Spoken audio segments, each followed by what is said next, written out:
បាទសួស្តីអ្នកទាំងអស់គ្នាថ្ងៃនេះខ្ញុំបាទមានតែសេចក្តីមកប្រធានបទទៀតដែលប្រធានបទថ្ងៃនេះលើកឡើងថាភក្តីភាពជាកត្តាចម្បងដែលជំរុញឲ្យបុគ្គលហ៊ានធ្វើពលិកម្មគ្រប់យ៉ាងដើម្បីសិទ្ធិសេរីភាពចូលពន្យល់ដោយលើកឧទាហរណ៍មកបញ្ជាក់បាទមុននឹងចូលដល់ការធ្វើគម្រោងតែងខ្ញុំបាទនឹងបង្ហាញអំពីព្រំដែនក្នុងការសរសេរនៃប្រធានបទនេះសិនថាតើគួរសរសេរប៉ុន្មានបាទអញ្ចឹងប្រធានបទនេះគឺពាក់ព័ន្ធជាមួយនឹងភក្តីភាពបាទភក្តីភាពគឺភាពស្មោះត្រង់បាទភាពស្មោះត្រង់អត់វិវេអត់ក្បត់អញ្ចឹងគេថានៅពេលដែលមនុស្សម្នាក់មានភក្តីភាពនេះវាជាកត្តាចម្បងមានថាជាកត្តាដ៏សំខាន់មួយដែលជំរុញឲ្យមនុស្សម្នាក់ហ្នឹងហ៊ានធ្វើការលះបង់អ្វីគ្រប់យ៉ាងទាំងអស់ដើម្បីសិទ្ធិសេរីភាព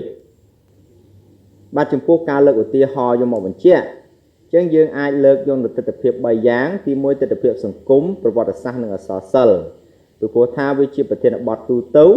ឲ្យតែបង្ហាញថានៅពេលដែលមនុស្សម្នាក់មានភក្តីភាពគឺមានភាពស្មោះត្រង់ហ្នឹងអញ្ចឹងមនុស្សហ្នឹងពិតជាហ៊ានធ្វើអ្វីៗគ្រប់យ៉ាង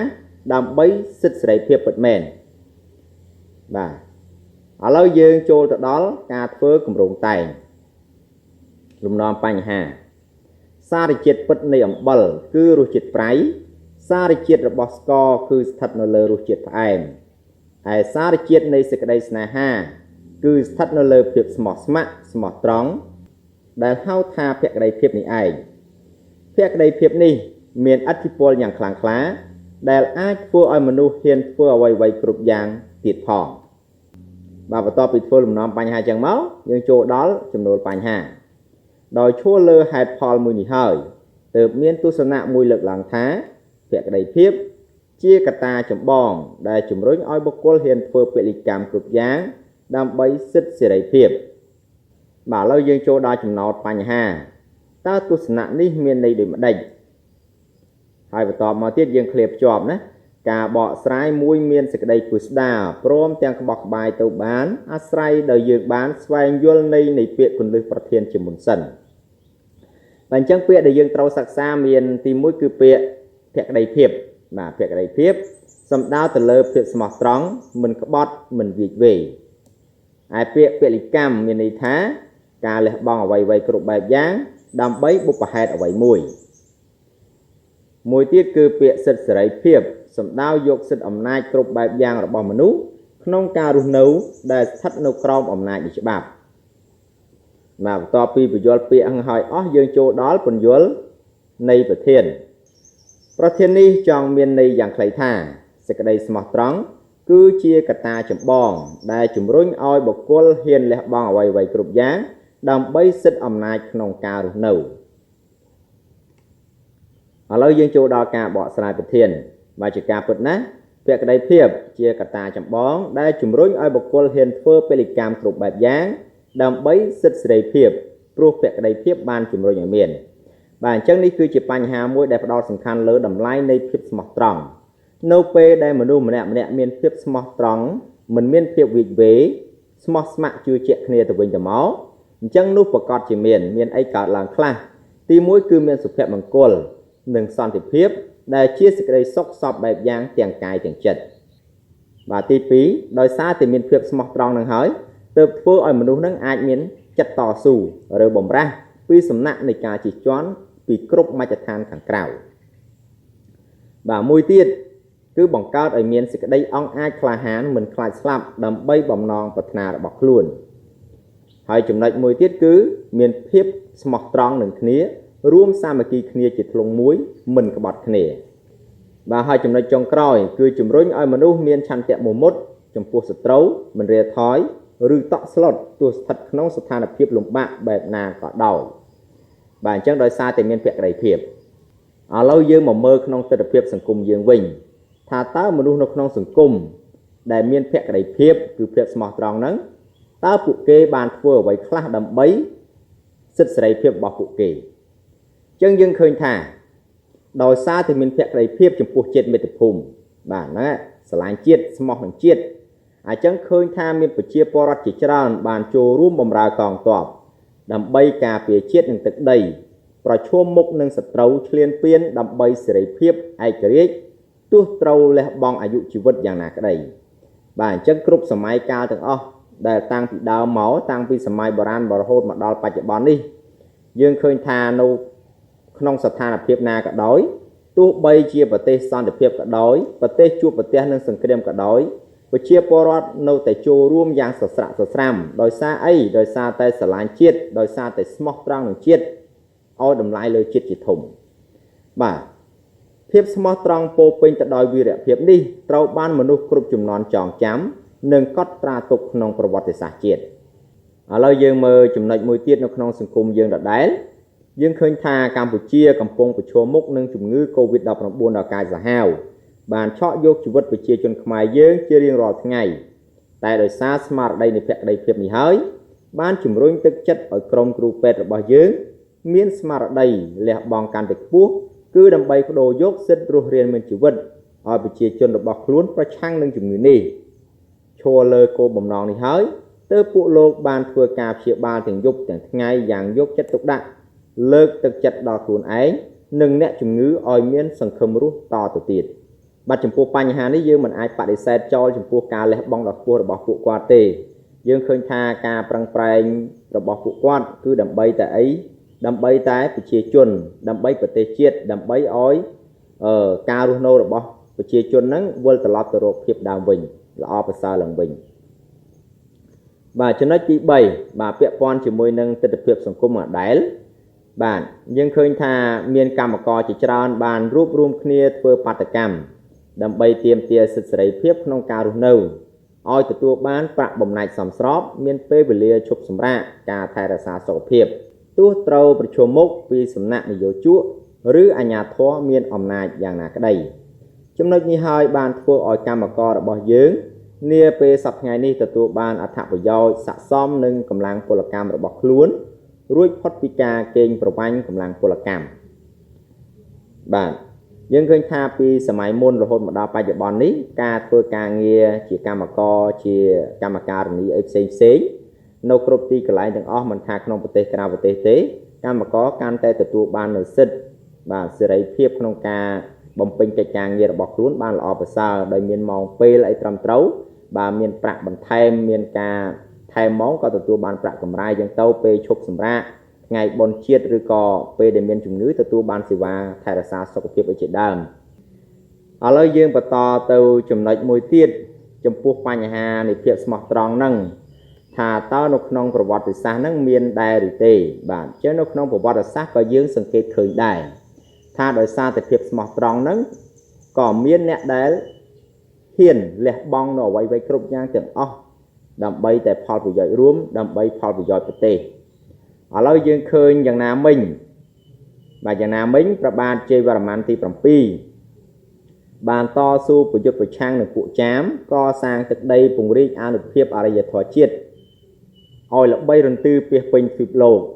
អ្នកណាក៏ស្គាល់ដែរបាទកូនសិស្សណាក៏ភាគច្រើនចេះបាទតកតងនឹងព្រះបាទជ័យវរ្ម័នទី7ហើយម្យ៉ាងទៀតភក្តីភាពនេះបានជំរុញឲ្យព្រះអង្គបង្កើតឲ្យមានបារាយស្រះបន្លាយដើម្បីផ្គត់ផ្គង់សេដ្ឋកិច្ចឲ្យពលរដ្ឋមានហូបគ្រប់គ្រាន់តាមរយៈវិស័យកសិកម្មកសាងមន្ទីរពេទ្យចំនួន102កន្លែងទុកគ្រាន់ព្យាបាលប្រជាពលរដ្ឋព្រះអង្គកសាងសាលារៀន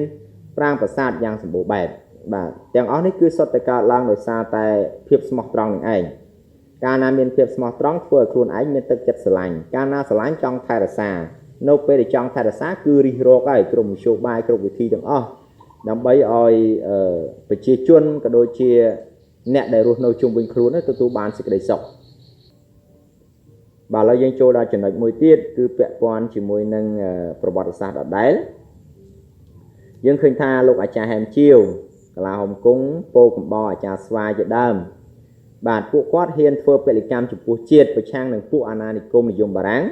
រហូតដល់បារាំងចាប់ដើម្បីសេរីភាពក្នុងការរស់នៅរបស់ប្រជាជនយើងឃើញដោយអាចារ្យហែមជាវបាទលោកអាចារ្យហែមជាវបាទត្រូវពួកបារាំងចាប់យកទៅដាក់គុកនៅកោះតឡាចរហូតដល់ស្លាប់ចំណែកឯកលាហុំគង់វិញដោយសារតែតស៊ូប្រឆាំងបារាំងត្រូវបានពួកបារាំងចាប់យកទៅចងនៅកំពង់នាវាបាទរហូតដល់ស្លាប់ដោយសារតែអីដោយសារតែមានភក្តីភាពគឺទឹកចិត្តស្រឡាញ់ស្មោះត្រង់ចំពោះជាតិមាតុភូមិនឹងឯងបាទចំណុចមួយទៀតគឺអ្នកតាឃ្លាំងមឿង បាទអ្នកតាឃ្លាំងមឿងស្ម័គ្រចិត្តស្លាប់ខ្លួនលោតចូលក្នុងរណ្ដៅជំរងដើម្បីទៅកេណ្ឌតបខ្មោចមកជួយច្បាំងប្របាទជ័យអស្ចារ្យឲ្យទទួលជ័យជំនះលើពួកសៀមបាទឥឡូវយើងចូលដល់ចំណុចមួយទៀតគឺឧទាហរណ៍ក្នុងអក្សរសិល្ប៍ដោយមានទឹកចិត្តភក្តីភាពចំពោះជាតិនិងសេរីភាពខ្លួនមានតួអង្គជាច្រើនបានចេញមុខតស៊ូមិនខ្លាចស្លាប់ឥឡូវមើលថាតើអ្នកណាខ្លះដែលចេញមុខអត់ខ្លាចស្លាប់នោះឥឡូវយើងមើលរឿងរាមកេរ្តិ៍ក្រុងខក្នុងឋានៈជាបងរបស់នាងសូរបនខានិងជាក្សត្រមួយព្រះអង្គទ្រង់មិនអាចទ្រាំមើលការប្រមាថរបស់ព្រះរាមព្រះលក្សណ៍មកលើនាងសូរបនខាដែលជាប្អូនក៏ជាប្រជារាស្ត្ររបស់ព្រះអង្គនោះទេហេតុនេះទើបក្រុងខបានលើកទ័ពទៅសងសឹកនឹងព្រះរាមដោយមិនខ្លាចបាត់បង់ជីវិតឡើយបាទអញ្ចឹងសួរថាតើព្រះរាមនិងព្រះលក្សណ៍ប្រមាថនាងសូរបនខាបែបម៉េចថ្មីត្បិតថានាងនឹងមករំខានព្រះលក្សណ៍មែនពិតប៉ុន្តែក៏មិនគប្បីចាប់នាងក៏សក់ឡើយពីព្រោះថាបើយើងមើលអំពីលក្ខណៈលម្អរបស់ស្ត្រីគឺស្ថិតលើសក់ក្បាលនឹងដែរណាបើអត់មានសក់ក្បាលអ្នកស្អាតយ៉ាងម៉េចក៏ដោយក៏ដងល់តោកទៅវាអត់ល្អមើលទេអត់សូវស្អាតអញ្ចឹងហើយនាងសូរបនខាគាត់ខឹងបាទគាត់ខឹងនឹងការប្រមាថមើលងាយនេះនៅពេលហ្នឹងហើយនាងសូរបនខាទៅប្រាប់ដល់ក្រុងខដែលជាបង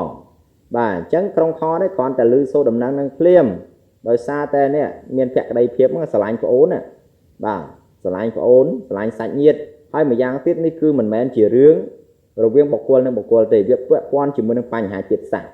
យើងឃើញថាព្រះរាមនិងព្រះលក្សណ៍គឺជាមនុស្សប៉ុន្តែឯនាងសូរបនខានិងក្រុងខគឺជាយក្សអញ្ចឹងការប្រមាថនាងសូរបនខាគឺជាការប្រមាថមួយចំពោះជាតិសាសន៍ផ្សេងទៀតដូច្នេះក្នុងឋានៈជាស្ដេចគ្រប់គ្រងនៅក្នុងព្រៃតនករណហ្នឹងបាទมันអាចឲ្យសត្រូវឬក៏បរទេសមកប្រមាថមើលងាយជាតិសាសន៍ខ្លួនឯងទេឥឡូវយើងមើលចំណុចមួយទៀតបាទចូលដល់រឿងមួយទៀតគឺរឿងកូលីកំណែនយើងឃើញដូចជាអន្តិតលឹមបាទម៉ឹងនូដូងយឹមគ្រូម៉ាក់ឲ្យដើមបាទអញ្ចឹងអ្នកទាំងអស់គ្នានេះគឺសុទ្ធតែជាអ្នកដែលមានស្មារតីស្នេហាជាតិមាតុភូមិបាទដូចអន្តិតលឹមត្រឡប់ពីធ្វើកំណែននៅពោធិ៍ចន្ទង់ទៅគាត់មកដល់ផ្ទះវិញនៅសល់តែសម្បកខ្លួនទេពីព្រោះថាគូតដឹងក៏ស្លាប់ម្ដាយឪពុកក៏ស្លាប់បាទដោយការទម្លាក់ក្របបែករបស់ពួកអាមេរិកអញ្ចឹងទឹកលឹមក៏ដូចជាម៉ឹងដូចជានូដូងយឹមអីហ្នឹងគ្រូម៉ាក់អីហ្នឹងបានរួមគ្នាចូលនៅក្នុងចលនាតស៊ូប្រឆាំងជាមួយបារាំងចុងក្រោយយើងឃើញថាម៉ឹងនេះបាទគាត់ត្រូវពិការដៃមកចំហៀងផងអាហ្នឹងដើម្បីអីដោយសារតែដើម្បីឯករាជ្យភាពដើម្បីសេរីភាពនិងប្រជាធិបតេយ្យឥឡូវយើងចូលដល់ចំណុចមួយទៀតបាទគឺរឿងភូមិដេរិឆានវិញម្ដងដែលជាវណ្ណកម្មរបស់លោកដឹកគៀមឌឺអមណាមានតួអង្គជួននៅបពុអ្នកខ្លះហៅ20នាក់នាងនីនាងប៊ីអ្នកក្រាំងលាវប្រឆាំងនឹងការគៀបសង្កត់ពីសំណាក់បារាំងដើម្បីសិទ្ធិសេរីភាពបាទប្រឆាំងនឹងបារាំងដោយសារមូលហេតុអីដោយសារតែបារាំងទារពន្ធដារហួសហេតុពេកបាទប្រជាជនអត់មានលុយបង់បាទអញ្ចឹងដោយសារតែទ្រាំអត់បានទើបអ្នកទាំងអស់គ្នាហ្នឹងនាំគ្នាប្រឆាំងនឹងពួកបារាំងបាទគឺទាមទារយកសិទ្ធិក្នុងការរស់នៅមកវិញបាទហើយរឿងចុងក្រោយគឺរឿងទុំទាវបាទរឿងទុំទាវជាវណ្ណកម្មរបស់លោកខុសោមបាទឆ្នាំ1915បានបង្ហាញឲ្យឃើញតាមរយៈតួអង្គទុំទាវដែលប្រឈមមុខនឹងប្រពៃណីដ៏តឹងរ៉ឹងម្ដាយទាវស្ដេចត្រាញ់ព្រះរាជាដើម្បីសិទ្ធិសេរីភាពក្នុងការរស់នៅដ៏ថ្លៃថ្នូរបាទអញ្ចឹងយើងឃើញថាតួអង្គទុំទាវនេះមិនងាយស្រួលទេចំពោះការជ្រើសរើសគូស្រករសេចក្តីស្នេហារបស់ពួកគាត់ទាំងពីរហ្នឹងត្រូវប្រឈមនឹងបញ្ហាច្រើនបាទបញ្ហាម្ដាយបាទម្ដាយទាវកាលពីទុំនៅមិនទាន់ស្ទឹកមិនទាន់ស្រឡាញ់ទាវគាត់ស្រឡាញ់ទុំប៉ុន្តែនៅពេលដែលដឹងថាទាវនិងទុំមានទំនាក់ទំនងស្នេហានោះអញ្ចឹងម្ដាយទាវគាត់អត់យល់ព្រមទេបាទគាត់ប្រឆាំងដាច់ខាតដោយគាត់មុនដំបូងគាត់ចង់បានឲ្យទាវខ្លាចជាស្នំស្ដេចប៉ុន្តែត្រូវបរាជ័យអញ្ចឹងគាត់ចង់វិលត្រឡប់មកយកមើលងួនដែលជាកូនរបស់លោកអជូនដែលជាស្ដេចត្រាញ់នោះវិញអត់ចង់បានទុំដែលមានឋានៈត្រឹមតែជាមើលឯងទេបាទអញ្ចឹងគាត់បដិសេធដាច់ខាតចំពោះសេចក្តីស្នេហាទុំទាវបាទម្យ៉ាងទៀតអ្នកទាំងពីរត្រូវប្រឈមនឹងអំណាចរបស់ស្ដេចត្រាញ់គឺលោកអជូនពីព្រោះថាអជូនដឹងថាទុំនិងទាវបានស្ដេចប្រទានមង្គលការឲ្យហើយតែអជូននេះអត់ខ្លាចអំណាចរបស់ព្រះរាជារាមាជើងព្រៃទេគឺគាត់បានខົບគិតគ្នាជាមួយនឹងម្ដាយទាវរួមគ្នាបង្កើតរបាយកលមួយដើម្បីយកទាវមករៀបការជាមួយនឹងមើលងួនវិញដែលចំពោះបញ្ហាប្រឈមរបស់តួអង្គទុំទាវមួយទៀតនោះគឺអំណាចរបស់ព្រះរាជា គឺប្របាទរាមាជើងព្រៃណាបាទគឺប្របាទរាមាអ្វីត្បិតតែប្របាទរាមានឹងបានប្រទានមង្គលការឲ្យអ្នកទាំងពីរក៏ដោយប៉ុន្តែក៏ដោយសារតែទុំនឹងទាវនឹងបានបង្ហាញពីភក្តីភាពរបស់ខ្លួនទៅវិញទៅមកដែរថាខ្លួននឹងគឺមានទំនាក់ទំនងស្នេហាស្រឡាញ់គ្នាហើយចឹងហើយទៅព្រះរាជារាមានឹងបានប្រទានមង្គលការឲ្យអ្នកទាំងពីរបាទអញ្ចឹងយើងឃើញថាការដែលខំប្រឹងប្រែងរបស់តួអង្គទុំទាវប្រឆាំងជំទាស់ជាមួយនឹងប្រពៃណីចំពោះម្ដាយចំពោះស្ដេចត្រាញ់ចំពោះព្រះរាជានឹងគឺសុទ្ធតែដើម្បីតែសិទ្ធិសេរីភាពក្នុងការរស់នៅរបស់ខ្លួនឲ្យបានប្រសើរឲ្យស្របទៅតាមអ្វីដែលខ្លួនឯងចង់បានបាទឥឡូវខ្ញុំចូលដល់សរុបតែម្ដងរួមសេចក្តីមកភក្តីភាពពិតជាមានឥទ្ធិពលខ្លាំងណាស់ដែលអាចជំរុញបុគ្គលឲ្យមោះមុតឥតរាថយចំពោះមុខឧបសគ្គគ្រប់យ៉ាងដើម្បីសម្រេចបំណងប្រាថ្នារបស់ខ្លួនគឺសិទ្ធិសេរីភាពព្រមទាំងបានរួមចំណែកយ៉ាងសំខាន់បំផុតក្នុងការកំណត់ស្ថិរភាពនៃគ្រួសារនិងសង្គមជាតិទាំងមូលយ៉ាងពិតប្រាកដឥឡូវយើងបន្តមកវាតម្លៃប្រធានឆ្លងតាមការបកស្រាយបង្ហាញឲ្យឃើញថាទស្សនៈប្រធានពិតជាមានអត្ថន័យយ៉ាងទូលំទូលាយឈលលើវិទ្យាសាស្ត្រ